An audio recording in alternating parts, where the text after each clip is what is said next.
What's going on, guys? It's Jimmy here. We got some major news here. The Senate passes two bills, and President Biden says he will veto one of them. These are major bills here. We'll go over the details here in this video.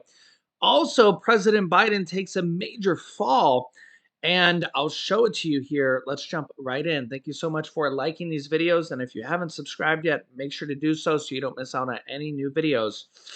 Here we go. So, I'll show you here.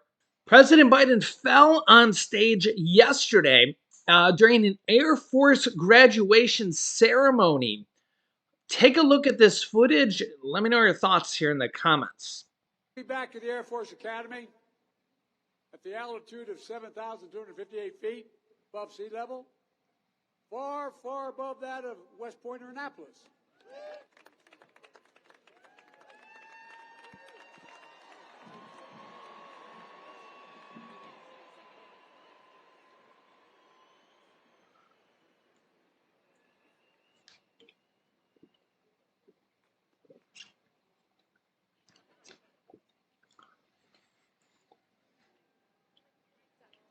Wing, 10 shot. Mr. President, thank you for. Yeah, so you can see there, pretty serious fall. It looks like he tripped over a cord or something there. And, President Biden's age 80. It looks like he's headed for a rematch against former President Donald Trump, who's 3 years younger. And either of them, if reelected, would be the oldest president ever. Yeah, so obviously age of concern here. Either of them being the oldest president ever would be, both of them would be well into their 80s with another 4-year term. You guys can let me know your thoughts here. So we had two major bills passed yesterday in the Senate. President Biden says he will veto one of them. Let me give you the details here. Here we go. Okay, the Senate passes the bill to raise the debt ceiling, preventing the first ever U.S. default. It only had 63 votes out of 100 senators. Only 17 Republicans voted for it, with both Republicans and Democrats having doubts about the bill. But some people saying, well, this is maybe what compromise had to do.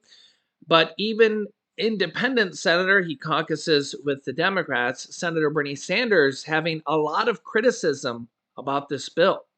Take a listen here.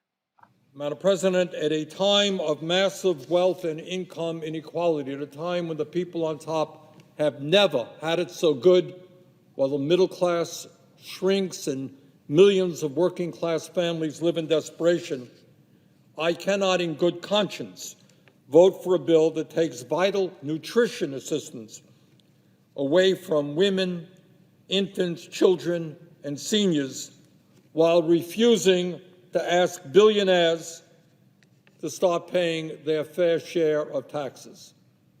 So again, not as bad by any means as the bill passed in the House.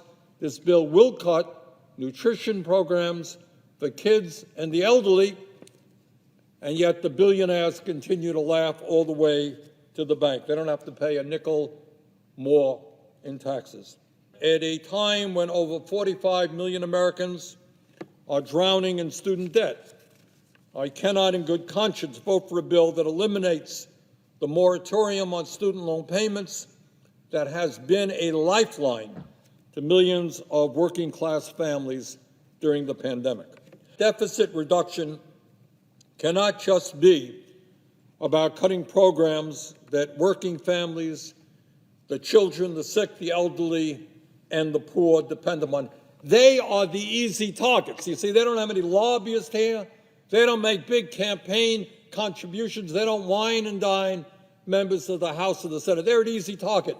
We can cut programs that working class and low-income people depend upon. But when it comes to demanding that the billionaire class and profitable corporations start paying their fair share of taxes, when it comes to reining in out-of-control military spending and taking on the very powerful military-industrial complex. When it comes to reducing the price of prescription drugs and taking on the pharmaceutical industry, and when it comes to ending billions of dollars in corporate welfare that goes to the fossil fuel industry and other corporate interests, well, that is another story. That's not something we are comfortable in doing. They're too powerful, make too many campaign contributions, have too many lobbyists, easy to go after the weak and the vulnerable. The fact of the matter is, Madam President, that in my judgment, this bill is totally unnecessary. The President of the United States has the authority and the ability to eliminate the debt ceiling today by invoking the 14th Amendment. I look forward to the day when he exercises that authority and puts an end once and for all to the outrageous actions of the extreme right wing to hold our entire economy hostage in order to get what they want. So Senator Bernie Sanders voted no as well. Only 17 Republicans voted for it. Over 100 congressmen in the House of Representatives voted no, and yet the bill passes. President Biden will sign this bill, it's expected, because he helped broker the bill. Another bill passed the Senate as well in an unexpected manner with less than 60 votes, which is rare for this to happen. Take a look at this. And President Biden is expected to veto this one. You can see right here, Senate votes to kill $400 billion student loan handout, setting up a fifth President Biden veto. The Senate and the House have now voted to pass this. The House, a Republican majority, and the Senate narrowly passed this with less than 60 votes. The reason why they were able to do this, you can see here, the Senate yesterday voted to scrap President Biden's proposal to forgive more than $400 billion in student loan debt, a vote that is expected to force Biden to issue his fifth presidential veto since taking office. In a 52-46 vote, the Senate passed a resolution disapproving of the Department of Education's rule implementing the Biden plan. The vote was successful thanks to Senator Joe Manchin, dun dun dun, right? And Democratic Senator John Tester and Independent Kyrsten Sinema. Who would imagine that Joe Manchin and Kyrsten Sinema would be there, right? Who voted with all 49 Republicans to scrap the loan bailout. The Senate vote follows last week's 218-203 vote in the House to kill the program the Republicans have said is unfair to Americans who either never took out student loans or paid them off. Quote, it's something of a slap in the face to Americans who chose more affordable college options or worked their way through school to avoiding taking on student loans, or whose parents scrimped and saved to put them through college, said Republican Senator John Thune. Democrats voted overwhelmingly to vote against the bill to help save the student loan forgiveness. President Biden is expected to veto this bill that would effectively kill the $400 billion student loan forgiveness, and thus this would not stop it because President Biden would veto it, and there's not expected to be enough votes to override the veto.